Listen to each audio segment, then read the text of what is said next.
봅니다. 요한복음 11장 25절과 26절 두 절 말씀만 보겠습니다. 한 목소리로 같이 말씀을 봉독합니다. 요한복음 11장 25절 26절입니다.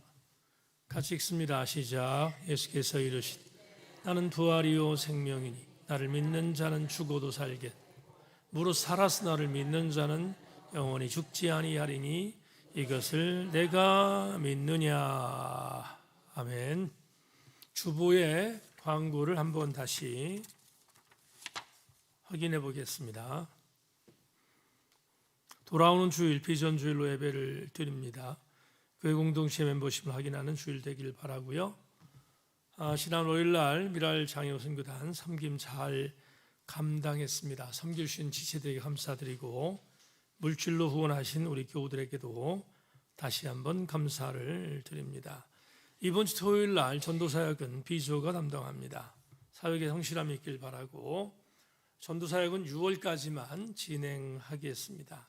28일 마지막 주일날 셀별 대항 선교 퀴즈 대회를 진행합니다. 범인 야고보서인데 열심히 읽고 공부하시기를 바랍니다. 임수 집사님 가정에 하나님의 은혜가 있기를 바라고 주보에 기재된 예배원들 사역에 최선을 다해 주시기를 부탁드립니다. 주 하나님 독생자 예수, 우리 찬양 한번 부르고 오래간만에 찬양 부르고 말씀 듣겠습니다.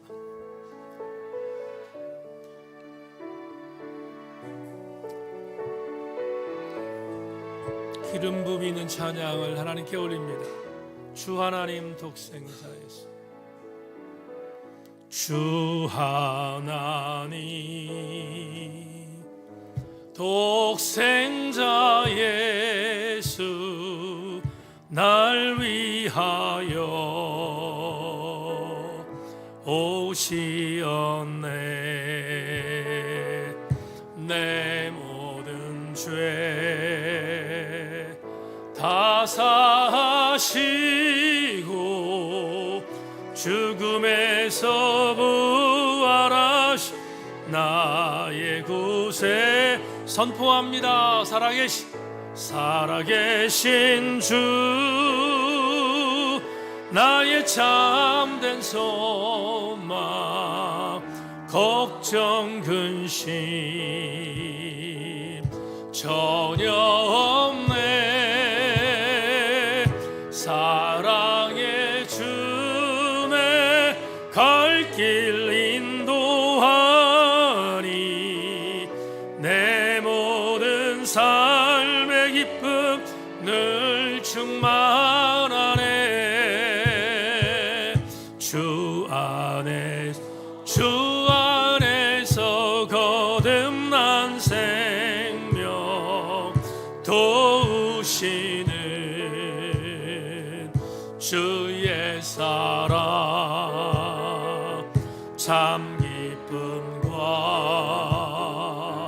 확신 가지고 예수님의 도우심을 믿으며 주님 살아계십니다. 아멘 아멘. 살아계신 주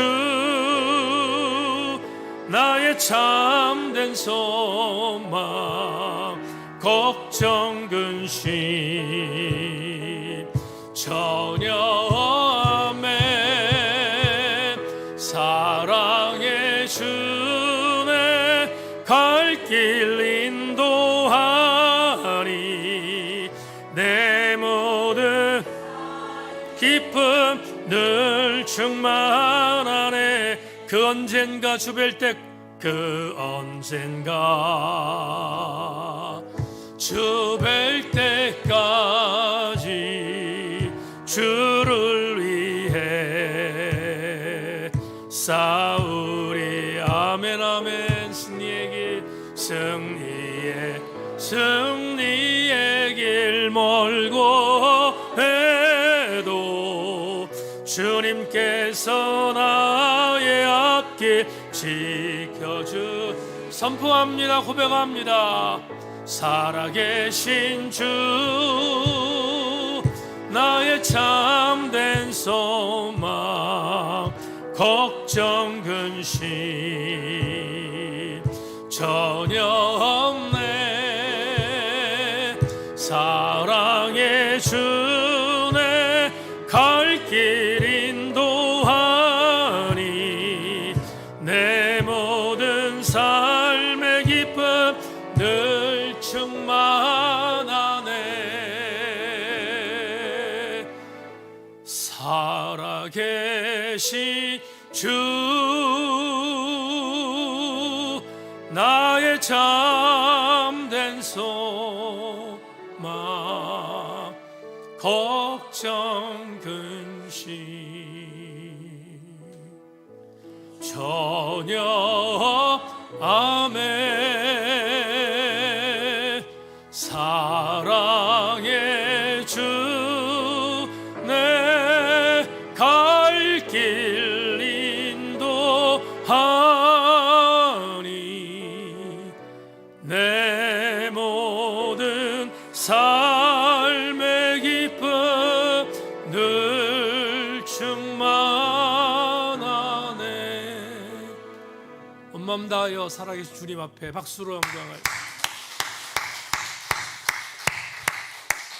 기도합니다. 하나님 감사합니다. 어제도 살아계셨고 오늘도 살아계시며 내일도 살아계실 하나님을 찬양합니다.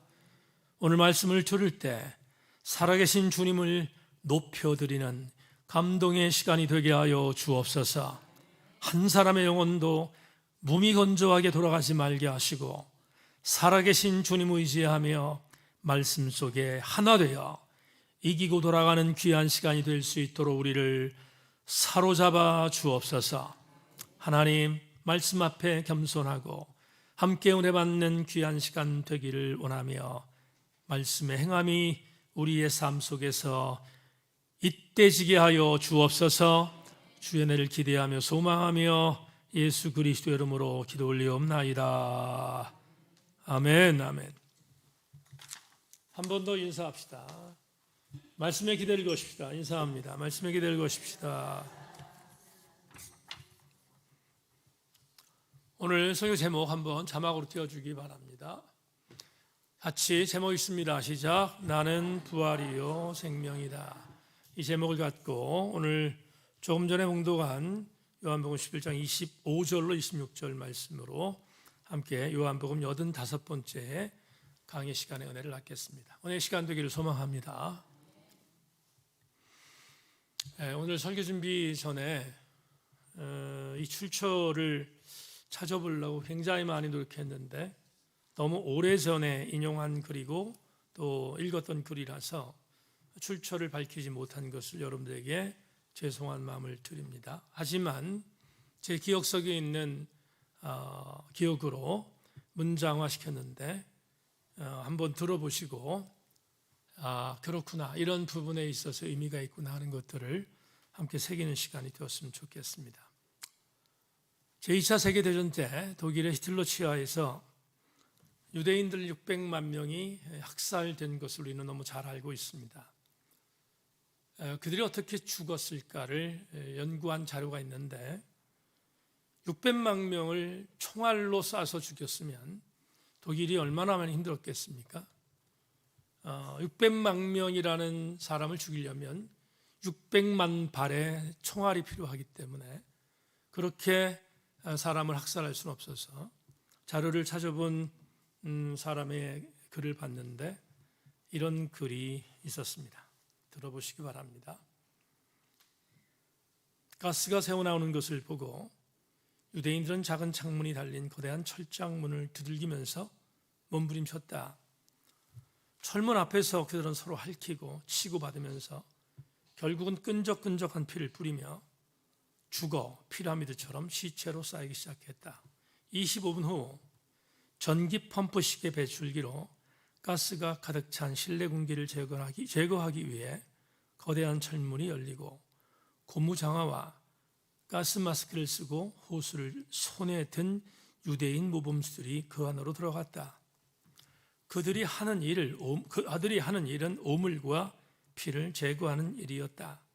이후에 그들이 한 일은 시체를 올가미와 갈고리로 떼어내어 독일인이 전략물로 간주하고 있는 이와 머리털을 뽑는 소름 끼치는 일을 자행했다. 마지막으로 그들은 시체들을 들것이나 화차에 실어 용광로에 옮겨 태운 후에 분쇄기로 옮겨 아주 고운 재로 만든 뒤에 화물 트럭에 실어 솔라강 하류에 뿌렸다. 제가 젊은 시절 때 읽었던 책에 있는 글인데 굉장히 젊었을 때 읽었던 글이긴 하지만 오늘 다시 생각을 반추해서 이 글을 여러분들께 소개하다가 다시 분노했습니다. 토마스 홉스가 인간에 대해서 인간은 인간에 대해 늑대다라는 유명한 명제를 남겼는데 인간이 인간에 대해서 늑대일 수밖에 없는 이유를 보여주는 단적인 역사적 증거가 바로 독일의 히틀러 치하에서 일어났던 일입니다. 그런데 이 천하공노할 이 만행을 정말 아이러니하게 모범적인 유대인으로 뽑혀서 그들의 시체를 끄집어내고 이빨과 그리고 그들의 신체들을 다시 학살했던 한 사람에 의해서 만천하에 공가됐습니다. 그런데 그 사람의 글 속에 후담을 하나 적어놓고 있습니다. 본인이 쇠 갈고리를 갖고 들어가서 오물을 제거하고 피를 제거하고 머리털을 뽑고 이런 일들을 하던 어간에 벽에 쓰여 있는 히브리어를 발견한 겁니다. 벽에 히브리어로 이런 글이 쓰여 있었음을 그 사람이 후대에 보고합니다. 조금 후에 우리는 하나님의 영광의 나라에 들어가게 될 것이다. 조금만 참자. 무신론자들은 유대인들이 600만 명 학살당할 때 하나님 어디 계셨냐고 하나님을 성토하고 비난하며 하나님이 어디 계시냐고 하나님 부인합니다. 그런 이들은 조금 전에 여러분들 알려드렸던 조금 후에 우리는 하나님 영광의 나라에 들어갑니다. 조금만 참읍시다. 조금만 참읍시다 라고 말한 이 사람의 행위를 어떻게 표현하냐 하면 광신자들의 발악이다 라고 말합니다. 정말 그럴까? 정말로 광신자들의 발악일까? 역시 마찬가지 거의 한 20년 된 것 같은데 종교전쟁이라는 정말 뛰어난 책을 한번 읽은 적이 있습니다. 그 책에 아주 냉소적인 서울대 출신의 유물론적 과학자가 리처드 도킨슨이라고 하는 무신론자의 선봉에 섰던 한 사람의 주장을 주장하면서 그가 이렇게 광신적인 부분에 있어서의 발악을 하는 그런 쓸데없는 신자들에 대해서 비꼬는 글을 하나 썼는데 그가 그의 책에서 이렇게 썼습니다. 종교는 동물사회에서 흔히 볼 수 있는 일종의 서열 행동일 뿐입니다. 동물사회에서 우위자에게 복종함으로써 적응적 이득을 얻는 열의자들이 존재하고 이런 행동은 우위자에게나 열의자에게나 이득을 안겨주죠. 종교 현상은 보이지 않는 우위자들에게 복종하는 열의자들의 강박 행동이나 의례 행동과도 같습니다. 장대식 박사의 이 글을 읽다가 참 안쓰러웠습니다. 심지어 불쌍해까지 했습니다. 서울대학에서 최고의 공부를 한 과학자가 종교에 대한 부분들을 부인하기 위해서 글을 썼는데 종교를 우위자와 열의자로 구분해서 해석하는 그 궁핍함을 보면서 실소를 금할 수 없었습니다. 여러분, 조금 전에 아우슈비츠 수용소에서 있었던 일들을 이 장 박사의 말대로 적용한다면 이렇게 말할 수 있을 것입니다. 유대인들은 열의자에 들어간 열등감의 민족이었는데 우의자에 있었던 독일 사람에 의해서 무참히 죽어갈 때 잊지도 않은 신에게 우리를 이렇게 인도해 주실 원합니다라고 소연했던 장대식 박사의 말 그대로 보면 열의자의 강박 행동으로 해석했다고 하면, 여러분, 우리는 이런 해석이 우리에게, 특별히 우리 그리스도인들에게 얼마나 안쓰럽고 애처로운 소식인지 충분히 이해할 수 있습니다. 리처드 도킨슨이라고 하는 이 사람이 종교를 망상이라고 했습니다. 딜리전이라고 하는 유명말을 썼는데, 망상을 증거하기 위해서 종교를 망상으로 만들지 않으면 안 되는 헛된 망상에 빠진 자들이 과학자인 것을 알기에 저는 오늘 보란 듯이 과학자들이 말하고 있는 망상의 종교에 빠진 그리스도인들을 향해서 질타하는 것을 일거에 날리는 아주 중요한 메시지를 지금부터 여러분과 함께 나누기를 원합니다. 오늘 본문은 100번을 강조해도 절대로 과장이 없는 본문입니다. 이 본문을 지금부터 나눌 것인데 한번 되새김질 하시면 좋겠다는 마음을 갖고 말씀을 증거하겠습니다. 본문으로 들어갑시다. 주께서 베다니에 조금 일찍 들어오셨으면 우리 오빠가 죽지 않았을 것인데 라고 하소연하는 마르다를 향해서 주님께서 하문하신 내용이 오늘 본문입니다. 다시 한 번만. 나흘 뒤에 베다니에 들어와서 오빠 나사로가 죽었다는 것 때문에 항의하던 마르다, 주님이 조금만 일찍 들어오셨으면 우리 오라버니가 죽지 않았을 터인데 주님이 늦게 오셔서 우리 오라버니가 죽었다고 항거하는 그 항거에 대하여 주님이 하문하신 내용이 오늘 여러분들께 읽어드린 요한복음 11장 25절로 26절 말씀입니다. 그런데 요한복음을 연구한 학자들은 요한복음 이 11장 25절로 26절에서 예수께서 당신의 정체성을 표현한 이 마지막 정체성의 표현을 7번째 자기 정체성 발현이라는 말을 씁니다. 다시 말하면 요한복음에 주님은 7번 자기가 어떤 존재인가를 말하고 있는데 그 말하고 있는 부분에 있어서 마지막 표현이 오늘 본문이라는 것입니다. 자, 마르다에게 했던 말씀을 지금부터 읽겠습니다. 따라오십시오. 예수께서 이르시되 나는 부활이요 생명이니 나를 믿는 자는 죽어도 살겠고 무릇 살아서 나를 믿는 자는 영원히 죽지 아니하니 이것을 내가 믿는. 이제는 같이 읽습니다. 다 같이 시작. 예수께서 이르시되 나는 부활이요 생명이니 나를 믿는 자는 죽어도 살겠고 무릇 살아서 나를 믿는 자는 영원히 죽지 아니하리니 이것을 내가 믿느냐. 아멘. 자, 이제부터 여러분에게 예수께서 7번째로 말씀하셨던 자기 정체성의 발현의 2가지를 접근하겠습니다. 첫째, 오늘 본문에서 나는 뭐라고 하셨습니까? 부활이다 라고 말했습니다. 나는 부활이다. 여러분, 부활이라는 단어를 우리 그리스도인들은 절대로 낯설어 하지 않습니다. 왜냐하면 우리가 너무 잘 알고 있는 단어이고 너무 많이 사용하는 단어이기 때문에 그렇습니다. 에어컨을 25도로 맞춰서 트세요. 인터넷 사전으로 위키피디아를 찾아봤습니다. 부활이라는 단어가 어떤 의미를 갖고 있는지 여러분 자막을 통해서 확인하십시오.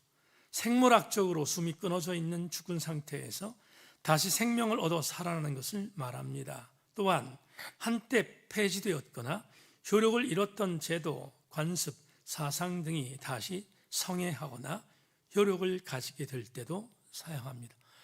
양쪽에 대한 부분, 문자적인 부분의 세속적인 부활의 의미와 세속적인 부활의 의미의 적용까지 위키피디아에서 기가 막히게 번역해놨고 그리고 정의했습니다. 대단히 명중한 해석이 아닐 수 없습니다.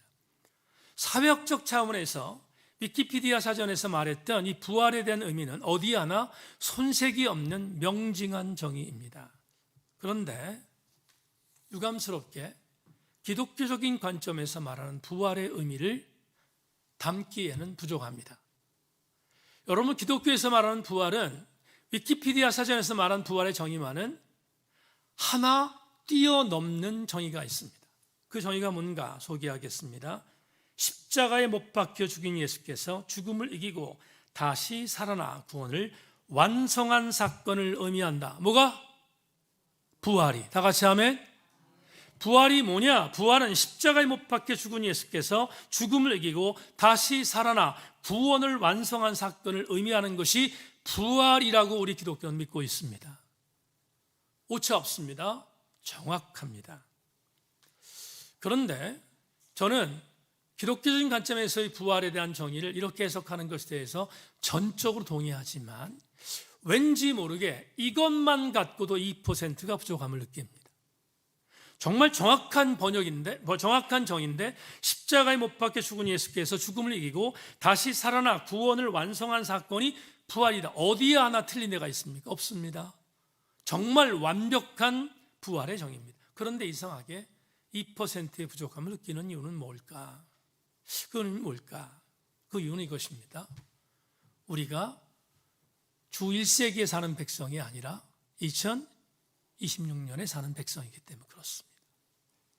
2000년이라는 시간적 갭을 갖고 있는 우리들이기에 조금 전에 말했던 기독교적인 스펙트럼으로 말했던 부활에 대한 의미가 정확하지만 왠지 모를 2%의 부족함이 있음을 인정하지 않을 수 없습니다. 그러면 2026년에 부활이란 예수 그리스도의 부활이라고 하는 이 메시지가 왜 우리에게 2% 부족하지에 대한 부분을 접근해 본다면 이렇게 해석할 수 있습니다. 부활을 문자적으로 기독교적인 신학의 카테고리 안에서 그렇게 설명한 것은 맞지만 2026년의 관점에서 예수 그리스도의 부활에 대한 의미를 설명할 때는 항상 덧붙여야 할 게 있습니다. 뭘 덧붙여야 하는가?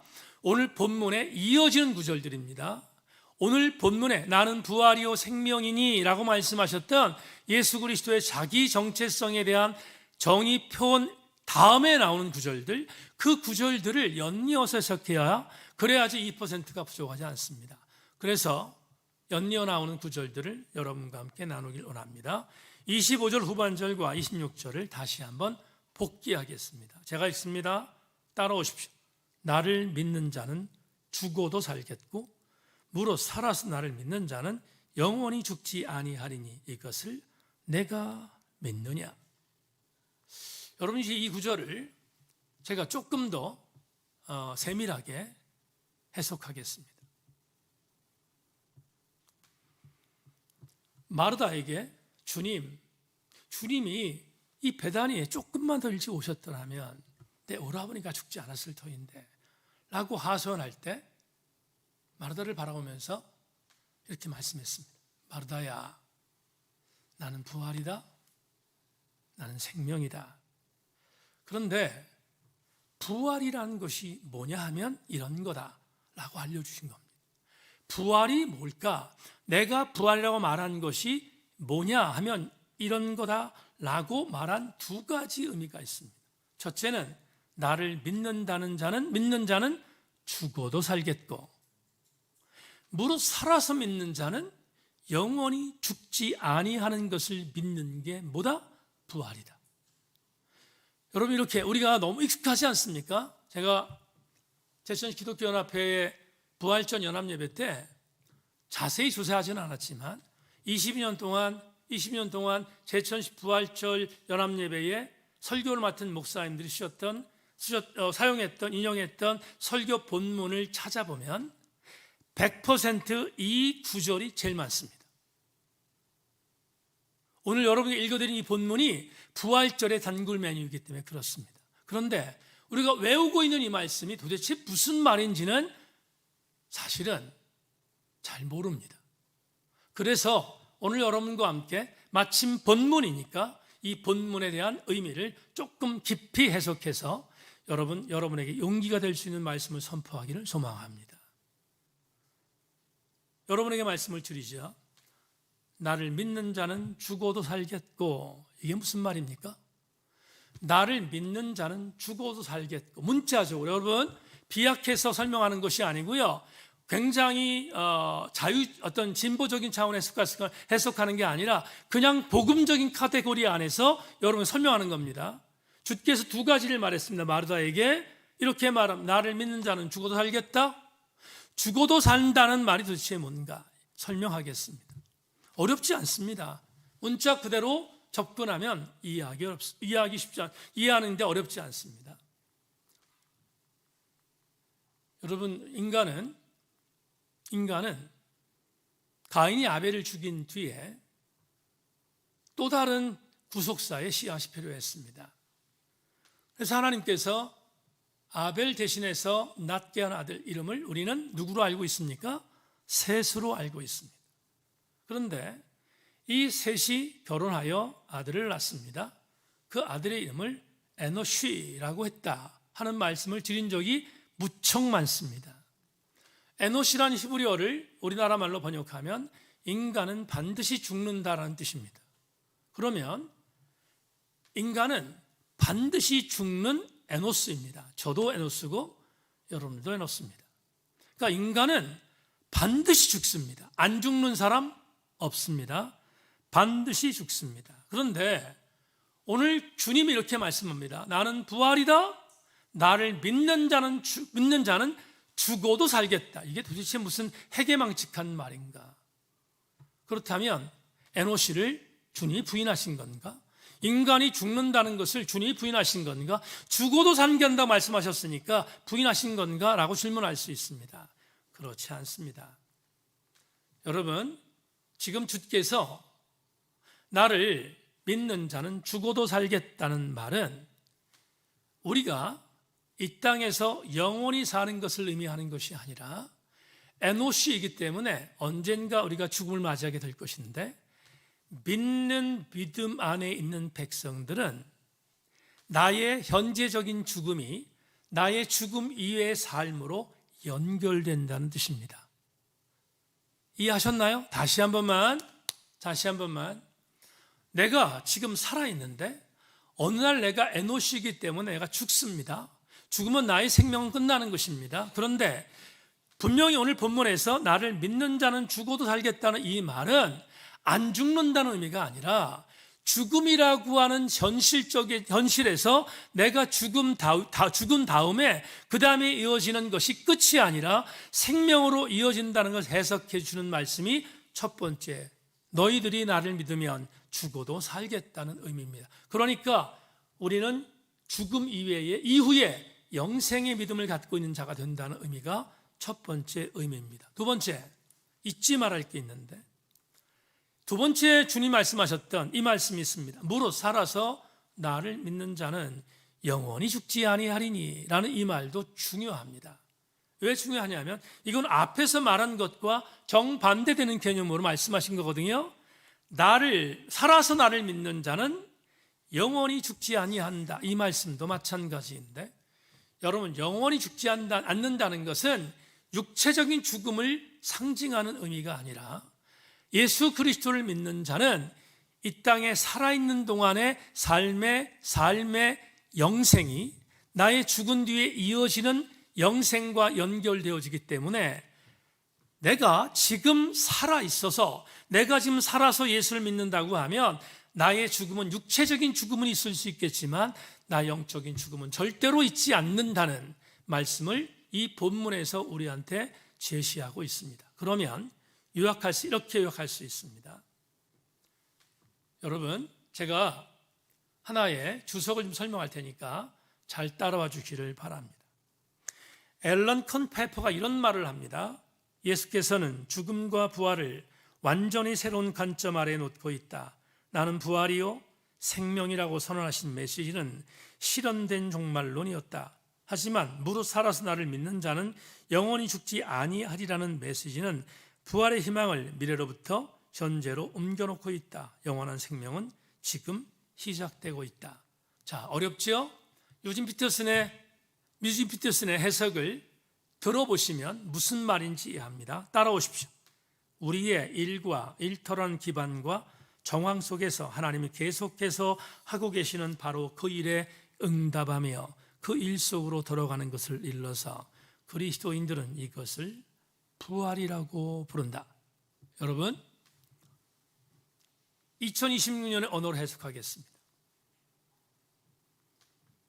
이렇게 해석합시다. 본문을. 마르다 자매야, 오빠가 숨을 거두었구나. 그렇지만 실망하거나 슬퍼하지 말거라.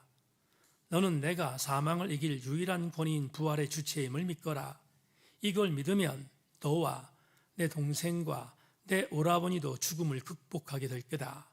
더불어 이런 부활의 믿음을 소유한다면 너와 내 동생 마리아와 내 오빠 나사로도 다시 살 것이란다. 왜냐하면 이후 어느 날 다가온 죽음이 너희들에게 온다 하더라도 그 죽음 이후에는 영원히 생명의 삶을 경험하게 될 것이기 때문이란다. 마르다야, 이것을 믿기 바란다. 여러분, 부활을 믿는다는 것은 내가 지금 살아있는 현재에도 나는 주께서 부활하신 부활의 은총 때문에 부활을 맛보고 있다는 뜻이며, 내가 죽은 이후에도 부활하신 주를 믿고 있는 그 부활의 은혜 때문에 나는 내 영원히 죽지 않는다는 사실을 믿는 백성이 부활을 믿는 백성임을 우리에게 이 본문에서 제시하고 있습니다. 그렇다면 명심할 게 있습니다. 2026년 6월 10일 수요일 저녁, 오늘 이 시간 우리가 다짐할 게 있습니다. 내가 부활하신 예수 그리스도를 믿는다면 나는 부활의 은혜를 살아야 합니다.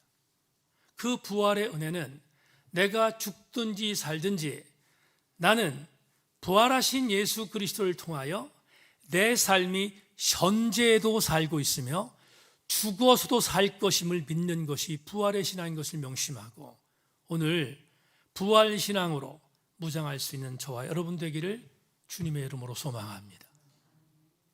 두 번째, 주님은 나는 부활이요 라고 말씀했지만 또 하나 이렇게 말씀합니다. 나는 생명이다, 이렇게 말합니다. 25절 하반절에서 나는 생명이다 라고 말씀했습니다. 설명하겠습니다. 신약 성경에는 생명이라는 단어로 쓰인 헬라어가 세 가지가 있습니다. 첫째는 굉장히 많이 쓰는 인간의 육체 덩어리라고 하는 단어를 쓸 때 비오스라는 단어를 씁니다. 이걸 우리는 고기 덩어리라고 표현할 수 있습니다. 인간의 육체 덩어리를 비오스라는 단어로 썼습니다. 그런데 또 하나의 단어가 있습니다. 사도 바울은 인간을 세 개로 구분합니다. 영, 혼, 육으로 구분합니다. 그런데 그 중에 사도 바울이 혼이라고 여기는 단어를 푸시케라는 단어를 썼습니다. 푸시케는 그래도 비오스보다는 조금 차원이 높은 상태의 육체를 말할 때 푸시케라는 단어를 씁니다. 그런데 이 두 개와는 전혀 다르게 하나님의 아들만이 쓰시는 단어가 있습니다. 그 단어를 우리는 조회라고 합니다. 이 조회는 어떤 생명을 말하냐면, 어떤 육체를 말하냐면 죽지 않는 생명을 말합니다. 영원한 생명을 의미할 때 조회라는 단어를 씁니다. 대표적인 문장이 있습니다. 예수께서 제자들에게 이렇게 말씀하셨습니다. 나는 길이요 진리요 그 다음에 뭐죠? 생명이라, 이렇게 말했습니다. 이때 주께서 나는 길이 되며 나는 진리이므로 길과 진리인 나를 믿는 자는 생명을 얻게 된다는 단어, 이 생명이 조회입니다. 그런데 오늘 본문에서 요한복음 11장 25절에서 나는 부활이요 생명이니라고 말했을 때 이 생명이 바로 조회입니다. 그러니까 어떤 의미를 가질 수 있냐면, 주께서 말씀하시는 나는 생명이다라는 이 말씀은 부활을 믿는 자는 영원한 생명을 얻게 된다는 의미를 우리에게 선포하고 있습니다. 그러니까 이 말이 정답인 것입니다. 어떻게? 다시 한번 강조합니다. 나를 믿는 자는 죽어도 살겠고 무릇 살아서 나를 믿는 자는 영원히 죽지 않는다는 것은 예수께서 조회이시기 때문에 가능한 겁니다. 만에 하나 예수께서 푸시케나 아니면 비오스라는 존재의 생명이라면 우리는 절대로 다시 살아날 수 없습니다. 그런데 주님은 당신을 뭐라고 표현했는가 하면 나는 조회라고 표현했습니다. 그러니까 우리는 영원히 죽지 않는다는 예수님의 말씀을 믿게 되는 것이요. 주님은 마르다에게 이렇게 말씀합니다. 나는 부활이요 나는 조회다 이렇게 말합니다. 자, 여러분에게 다시 한번 말합니다. 제가 오늘 여러분에게 11장 25절 말씀을 증거한 뒤에 현실적인 부분에 있어서 은혜를 나눌 때 이 내용 전체가 희미해 보였던 것이 뚜렷이 보일 것인데 한번 접근해 보십시다. 주께서 마르다에게 이렇게 말씀했습니다. 나는 부활이다. 그러니 마르다야, 너나 너의 오빠나 네 여동생이 나를 믿는다면 죽어도 살겠고 지금 살아서 나를 믿는다면 너는 죽어도 영원히 살 것이다. 너는 이것을 믿어야 한다라고 선포했습니다. 그게 오늘 본문입니다. 그러면 우리는 구체적으로 그게 무슨 삶인가를 질문해야 합니다. 다시 부활이신 예수 그리스도의 부활의 믿음을 갖고 사는 것과 생명이신 예수 그리스도의 생명을 내가 받고 산다는 것은 과연 무엇을 의미하는가? 그게 오늘 설교의 마지막 포인트입니다. 성경 내증으로 소개하겠습니다. 누가복음 24장의 한 구절을 읽겠습니다. 32절과 33절 자막을 보십시다. 그들이 서로 말하되 길에서 우리에게 말씀하시고 우리에게 성경을 풀어주실 때에 우리 속에서 마음이 뜨겁지 아니하더냐 하고 곧 그때로 일어나 예루살렘에 돌아가 보니 11 제자 및 그들과 함께한 자들이 모여 있어. 저를 주목하세요. 며칠 전에 예루살렘에서 예수님이 십자가 못 박혀 돌아가셨습니다. 그런데 예수 그리스도의 무덤에 시체가 없다는 소식이 횡행했습니다. 많은 사람들이 예수가 다시 살아났다는 그런 증언들을 하고 돌아다녔습니다. 그걸 누가 들었는가 하면 엠마오로 내려가던 두 제자도 며칠 전에 있었던 사건을 들었던 겁니다. 그런데 이 두 제자는 예수께서 부활했다고 하는 예루살렘에 흉흉했던 여러 소문들을 믿지 않았습니다.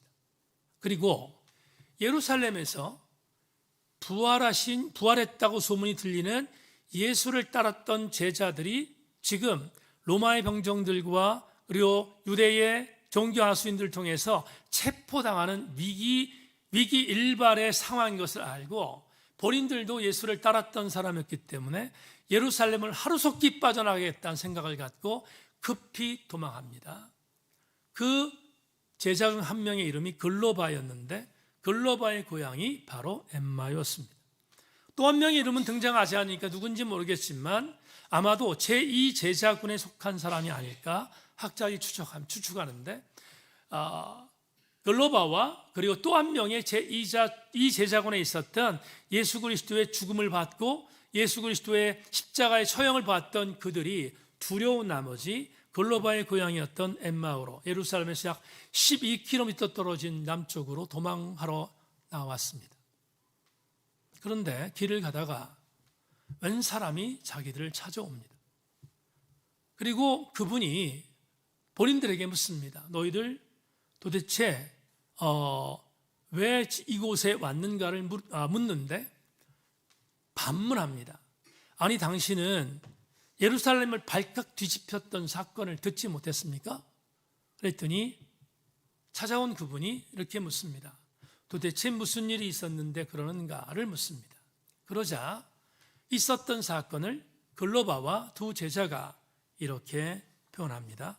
여러분 누가복음 24장 19절 24절 말씀 자막 보십시오. 이르시되 무슨 일이냐 이르되 나사렛 예수의 일이니 그는 하나님과 모든 백성 앞에서 말과 일에 능하신 선자이거늘 우리 대제사장들과 관리들이 사형 판결에 넘겨주어 십자가에 못 박았느니라. 우리는 이 사람이 이스라엘을 속량할 자라고 바랐노라. 이뿐 아니라 이 일이 일어난 지 사흘째요. 또한 우리 중에 어떤 여자들이 우리로 놀라게 하였으니 이는 그들이 새벽에 무덤에 갔다가 그의 시체는 보지 못하고 와서 그가 살아나셨다 하는 천사들의 나타남을 보았다 함이라.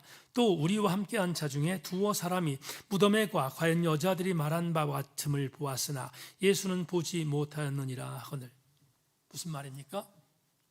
글로바와 또 한 명의 제자가 자기에게 찾아와서 사흘 전에 있었던 사건을 묻자 이렇게 말한 겁니다. 아니, 당신은 나사렛 예수의 소문을 못 들었습니까? 나사렛 예수라는 사람이 있었는데 그분은 우리들의 선지자며 우리를 구원할 사람을 믿었는데 제사장들의 핍박을 받고 죽었습니다. 그런데 많은 사람들이 그분이 다시 살아났다는 소문이 있었습니다. 확인할 바 없습니다. 이렇게 엄청난 사건을 당신이 왜 모릅니까? 를 질문했습니다. 그러자 예수께서 이후부터 그 두 명의 제자에게 예수께서 죽으시고 예수께서 다시 살아나신 사건이 무언지를 풀어주기 시작합니다. 말씀으로 풀어주기 시작합니다. 풀어주자 25절 27절 보세요. 이렇게 풀었습니다. 이르시되 미련하고 선지자들이 말한 모든 것을 마음에 더디 믿는 자들이여 그리스도가 이런 고난을 받고 자기 영광을 들어갈 것이 아니냐 하시고 이에 모세와 모든 선지자의 글로 시작하여 모든 성경에 쓴 바 자기에게 관한 것을 자세히 설명하시니라. 쉽게 말하면 이런 거죠. 더디 믿는 두 명의 제자에게 왜 사흘 전에 있었던 나사렛 예수의 사건을 믿지 못하는가? 그리고 또 하나 말합니다. 그분은 살아나셨는데 왜 믿지 못하는가를 강력하게 지금 성토하고 계십니다. 그렇게 풀어주셨습니다. 그렇게 예수 그리스도의 부활의 사건을 풀어주자 어떤 일이 벌어졌는가? 여러분, 마지막으로 누가복음 24장 30절 33절에 누가는 이렇게 증언하고 있습니다. 따라오십시오. 그들이 서로 말하되 길에서 우리에게 말씀하시고 우리에게 성경을 풀어주실 때에 우리 속에서 마음이 뜨겁지 아니하더냐 하고 곧 그때로 일어나 예루살렘에 돌아가 보니 11 제자 및 그들과 함께한 자들이 모여 있어. 지금 이 두 명의 제자들이 내려갈 때는 예수 그리스도를 믿지 않았습니다. 예수 그리스도의 십자가의 사건을 보았지만 부활을 믿지 못했습니다. 그런데 내려가던 그 어간에 본인들을 찾아온 분이 바로 부활하신 예수라는 것을 알게 되었습니다. 부활하신 예수께서 당신의 부활을 그들에게 설명해 주었습니다. 설명해 주자 그들의 마음이 뜨거워졌다 이렇게 표현합니다. 여기까지 우리가 잘 아는 메시지이죠. 뜨거워졌습니다. 다시 예수 그리스도의 부활할 사건을 믿지 못했던 두 명의 제자가 예수께서 부활을 증언하자 1인칭 객관화시키면서 부활을 믿게 됐다는 겁니다. 믿게 되자 마음이 뜨거워졌던 이들이 했던 반응이 오늘 설교의 마지막입니다. 어떻게 반응했는가? 마음이 뜨거워졌던 이들, 부활하신 예수 그리스도께서 부활하신 예수의 사건을 풀어주자 마음이 뜨거워졌던 이들, 이렇게 말합니다. 조금 전에 말씀드렸는데 이 누가복음 24장 33절에서 이렇게 말합니다. 곧 그때로 일어나 예루살렘에 돌아가 보니, 그때로 일어나 예루살렘에 돌아가 보니. 수요 저녁 예배 나오신 여러분, 내가 예수 그리스도를 믿는다는 것은 그분을 믿음으로 말미암아 내 삶의 여정 안에서 내가 이 땅에 살아있는 동안 나는 부활하신 주님으로 인하여 부활의 현재적인 분명한 간증들을 행할 수 있는 산증이 되는 것은 물론이거니와 내가 죽어도 죽지 않는 이유는 부활하신 주님께서 나에게 영생을 약속해 주셨던 조회를 나에게 주신 은혜 때문인데, 그렇다면 이 부활의 은총을 받은 사람들이 내가 부활을 믿는다면 한 가지 분명히 할 것이 오늘 누가복음 24장에서 우리에게 증언합니다. 뭡니까? 내가 정말로 부활하신 주님을 믿는다면 부활하신 주님을 믿는 그 즉시 우리는 도망 나왔던 예루살렘으로 다시 돌아가야 합니다. 내가 도망 나왔습니다. 영적으로 연약해서 도망 나온 예루살렘, 돌아가면 무슨 일을 만날지 모르지만 무슨 일을 만날지 모른 그 현장 예루살렘으로 돌아가는 이유는 부활하신 주를 믿는 자는 영원한 생명을 얻는다는 믿음을 갖고 있기에 반드시 예루살렘으로 돌아가는 삶을 보여주는 것이 부활의 증인임을 우리는 이 본문을 통해서 알게 됩니다. 교우 여러분, 여러분은 2026년 6월 10일 대한민국 제천이라는 땅에 살고 있습니다. 우리는 천만다행으로 예수 그리스도의 부활을 믿게 되었습니다. 그렇다면 그 믿는 부활의 증인으로서 어떤 삶을 살아갈 것인가 질문을 던진다면 이렇게 우린 질문에 답해야 합니다. 나의 예루살렘으로 돌아가야 합니다. 내 삶의 현장에 예루살렘에 거해야 합니다. 내 삶의 예루살렘에 거한다는 말이 뭘까? 이렇게 정의할 수 있습니다. 이재철 목사님의 신저반에 나온 글 하나 읽겠습니다. 예수님이 부활하셨다는 증거가 무엇인가? 그분의 이름으로 수많은 사람들이 오늘도 새 생명을 얻고 있다는 것이 강력한 부활의 증거입니다. 그분이 부활하지 못하셨다면 성경이 증언하는 생명 역사들이 오늘까지 그분의 이름으로 일어나지 못했을 것입니다. 역으로 말합시다. 여기 제천세인교회 사랑하는 교우들 여러분의 삶의 현장이 주님이 부활하셨다는 증거가 되기를 주의 이름으로 소망합니다.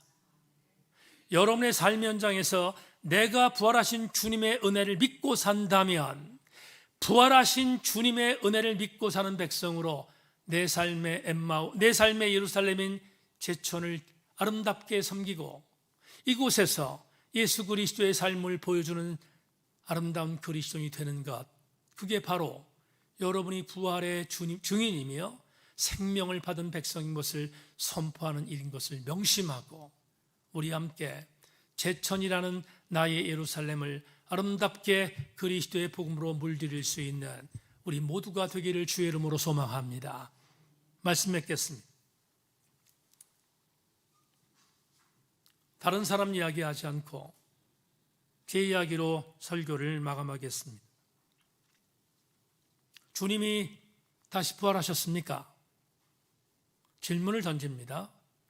주님이 2026년에 내 삶에서 부활하고 있습니까를 묻는다면 저는 이렇게 답하겠습니다. 1981년 7월에 저는 전인격적으로 주를 만났습니다.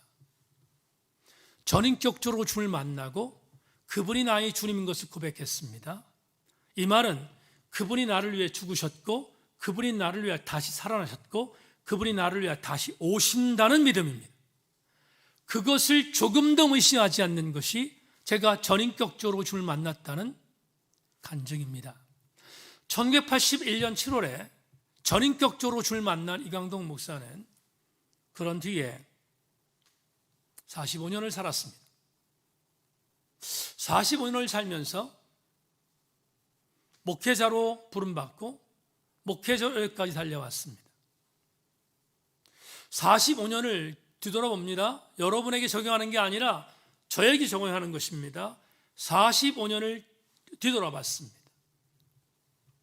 나름 가리산 지리산 휘청거리기도 했지만 그런데 휘청거리는 그 순간에도 저는 넘어지지 않았습니다. 넘어지지 않고 넘어질 때쯤 되면 주님이 나를 이렇게 세우셨고 그리고 내가 심지어 넘어졌으면 나를 안아주셨습니다. 그래서 지난 45년을 살았습니다. 그리고 지난 45년을 살면서 이런저런 부분에 위기가 없었던 것은 아니지만 그럼에도 불구하고 제가 목사로서 양심 고백을 합니다. 저는 분투했습니다. 그분의 삶을 본받고 그분의 말씀대로 살아가려고 노력했고 그분의 말씀대로 살아가려고 노력하는 내 마음을 제가 섬기는 양들에게 증거하기 위해서 목숨도 걸었습니다. 정말 최선을 다하여 45년을 살아왔습니다. 질문해 봤어요. 오늘 설교 준비하면서. 지난 45년 동안 거리산 지리산하며 휘청거렸지만 왜 그때마다 내가 일어날 수 있었지? 왜 그때마다 내가 지금 예수 그리스도의 은혜 안에서 제천생길을 섬기는 목사로 서 있었지를 설교 준비하면서 생각해 봤습니다. 그러자 설교의 원고의 엔딩 멘트가 나왔습니다. 어떻게? 그러니까 주님은 오늘도 살아계신 겁니다. 주님이 오늘 살아계신 증거 때문에 저는 지금도 부활의 증인으로 살아갈 수 있습니다. 만에 하나 내가 부활하신 주를 믿지 못했거나 아니면 부활하신 주님의 부활이 가짜라면 나는 넘어져도 수백 번, 수천 번, 수만 번 넘어졌을 것이며 여러분들도 그랬을 것입니다. 사랑하는 교우 여러분, 이걸 믿읍시다. 여러분의 지난 삶의 세월을 반추할 때 이 목사나 별반 다른 것이 없을 겁니다. 순간순간 어려움이 있고 힘든 일이 있고 고통이 있었고 넘어질 때 많았지만 그러나 그때마다 다시 일어날 수 있었던 것은 주님이 부활하셔서 내 백그라운드에서 나를 붙들어 주셨기 때문입니다. 그래서 여러분들이 오늘 여기에 있는 것입니다. 부활하신 주님의 살아계신 강력한 증거는 뭐냐? 내가 오늘 나의 예루살렘에 있다는 것입니다. 이것만큼 확실한 증거는 없습니다. 주님이 오늘 마르다에게 이렇게 하문하셨습니다. 나는 부활이다. 나는 생명이다. 나를 믿으면 죽어도 살겠고 무릇 살아서 나를 믿으면 영원히 죽지 않는다. 내가 이것을 믿느냐라고 마르다에게 하문했습니다. 사랑하는 여러분, 2026년 6월 10일 제천생교회 성도들에게 이렇게 주님이 하문합니다. 제천교회 사랑하는 성도들아, 나는 부활이다. 나는 생명이다. 그러므로 너희들이 나를 믿으면 죽어도 살겠고 무릇 살아서 나를 믿으면 영원히 죽지 않는다는 사실을 제천생교회 성도들아 믿는가를 묻고 계십니다. 대답하십시다. 우리 모두가 마음을 모아 합하여 대답해야 합니다. 주님, 나는 주님의 부활을 믿습니다. 왜냐하면 지난 나의 삶 현장에서 나를 붙들어 주신 것이 부활하신 주님의 부활의 증거이기 때문입니다. 라고 고백하고 우리 함께 우리의 삶을 다할 때까지 부활의 주님을 의지하는, 생명 주신 주님을 의지하는 우리 모든 교우들이 다 되기를 주님의 이름으로 소망합니다.